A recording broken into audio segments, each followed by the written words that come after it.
Welcome to the College Football Bros. I'm Ryan Newman, and today I will be previewing and predicting Penn State's 2022 season. So let's dive right into it. James Franklin, he could really use a good year, as the Nittany Lions are just 11-11 the last two seasons. Last year's team, 7-6, they were better than their record indicated. They were unlucky in close games, and they had some key injuries, especially defensively on that defensive line, and even more specifically.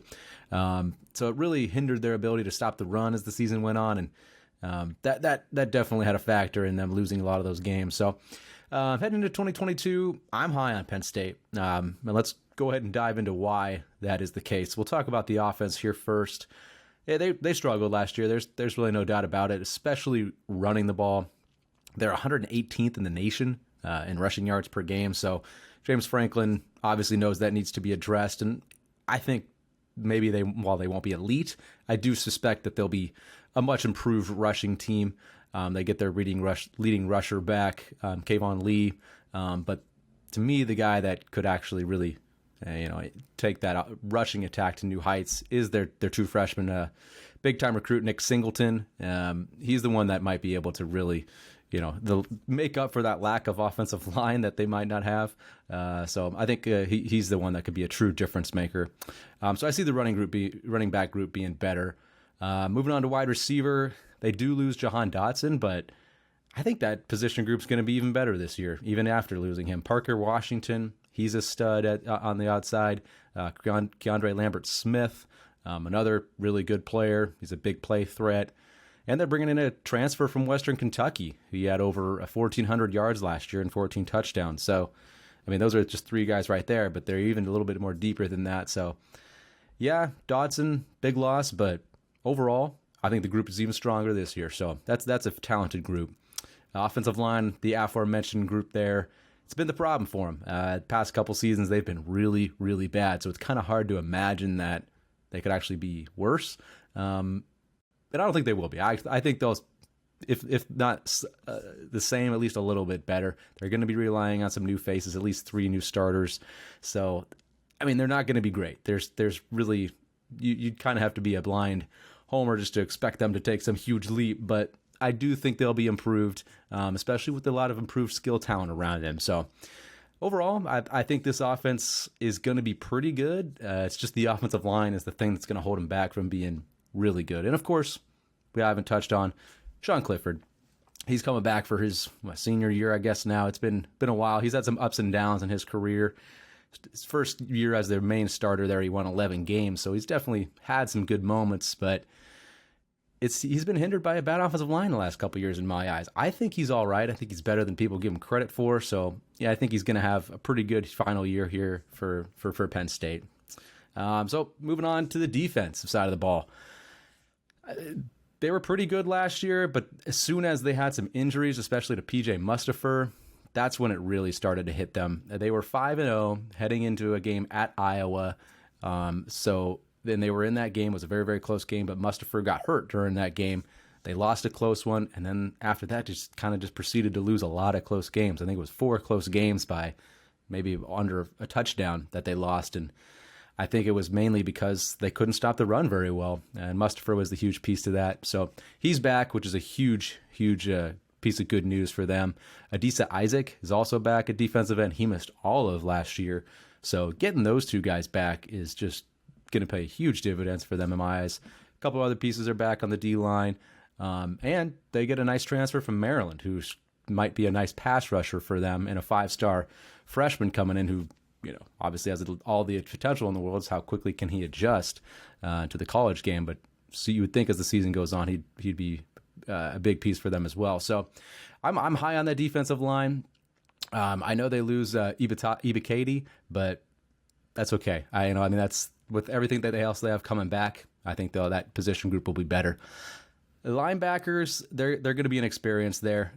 Outside of Curtis Jacobs, who's coming back, he's a nice linebacker, but with Penn State, it's the one position group that you have to say you're not worried about with the Nittany Lions. They always produce good linebackers, and they have talent there, and they're moving a safety kind of up to play a little bit more outside linebacker. I think it's Sutherland. So I'm not too worried about the linebacking group. They're going to be fine. They're going to be good. So then you got the secondary. You got Joey Porter Jr. At corner. He's a really, really good corner.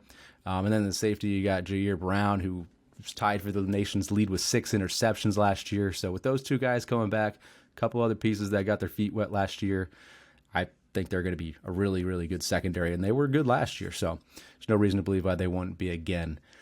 The one question mark, or pretty big question mark for the defense, is no more Brent Pry. The defensive coordinator's gone. He left to take a Virginia Tech head coaching job. So they're bringing in Manny Diaz, the well-traveled Manny Diaz, as the new defensive coordinator. Is he able to kind of keep it going there at Penn State? Is he able to replicate what Brent Pry did? There's question marks, no doubt about it. But I personally think Penn State's not going to miss a beat on defense. I think they're going to be better than last year. So yeah, the coaching change might alter their season a little bit, but I'm not too worried. This is going to be a very talented and good defense. I have them a top 10, maybe 15 type defense nationally. So this is going to be a really, really good group. So we've touched on offense, defense. We'll go ahead and take a look here at the schedule, guys. Tough first game at Purdue. Purdue won, I believe it was 9 games last year, and they bring back a really good quarterback, Aiden O'Connell.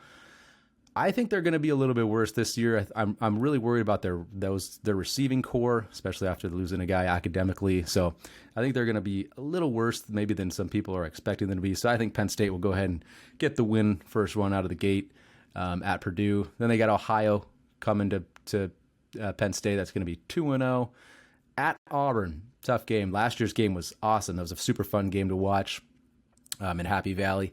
And I think Auburn, they're going to be okay this year, but I think Penn State's going to be the better team. So I'm going to go ahead and say Penn State will get a nice road SEC win there. So they'll be 3-0 now. Central Michigan then comes to Happy Valley. Count that as a 4-1, even though Central Michigan, they're solid.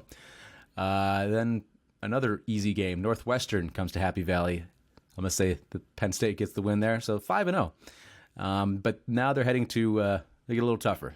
Next 3 games are tough ones for them. At Michigan. Game last year was a close one. Really could have gone either way. But I like Michigan. I think they're going to be really good again. So I'll say at Michigan is a loss, even though it's going to be a close game, I anticipate. So 5-1. Then Minnesota comes to Happy Valley.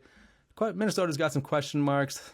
New offensive coordinator, even though he did have success at Minnesota in the past, but lose some major key pieces defensively, playmakers. So Minnesota's going to be a solid team, but I think Penn State's better. So Penn State will get the win there, looking at 6-1.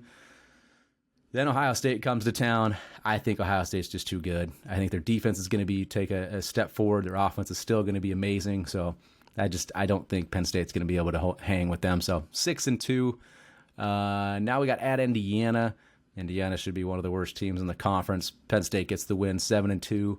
Maryland comes to Happy Valley. That's a tough one because Maryland's got a good passing attack. Tagovailoa's really good, and I think they have one of the best receiving cores in the conference. Defense is their problem. I don't think they're going to really stop anybody. So I think Penn State will do fine against them, get the win, 8-2. Then they play at Rutgers. Giano's trying to turn it around there, and he did okay last year. He got him to 5 wins. But they lost a lot of that team, so I don't think they're going to be all that good this year. So I say Penn State gets the win at 9-2. And then final game, Michigan State, last year's surprise team, and has a good amount coming back as well. So they should be a solid team. But even though Michigan State, in my eyes, they're going to be about the same quality of team, I do think their win total will drop at least a couple of wins. So I'll say Penn State gets the home win against Sparty. So overall, for me, I'm predicting a 10-2 season for Penn State. That's 7-2 in the Big Ten, so it won't be enough to get them to the conference title game. But I think if you ask any Nittany Lion fan, and you guys can say it in the comments if you're watching and you're a Nittany Lion fan, you would take 10-2 in a heartbeat. I would imagine that's their season win total for Penn State's being set at 8.5. So for me to go and say 10, a game and a half higher, that's considerably higher than the betting market. So I'm high on them. Think people are underestimating Penn State, but let me know what you guys think in the comments here. Maybe I'm way off. Maybe you think they're going to go a little. They're going to struggle on offense again, or maybe you just don't think the defense will be there. Whatever it is, let me know. I'm looking forward to reading your comments and communicating with you guys. So that'll be it. Talk to you guys later. You've been watching the College Football Bros. Be sure to subscribe here on YouTube and in your podcast app for college football content all year round. For bonus episodes and access to our Discord chat, join our Patreon at patreon.com/collegefootballbros. Thanks for watching.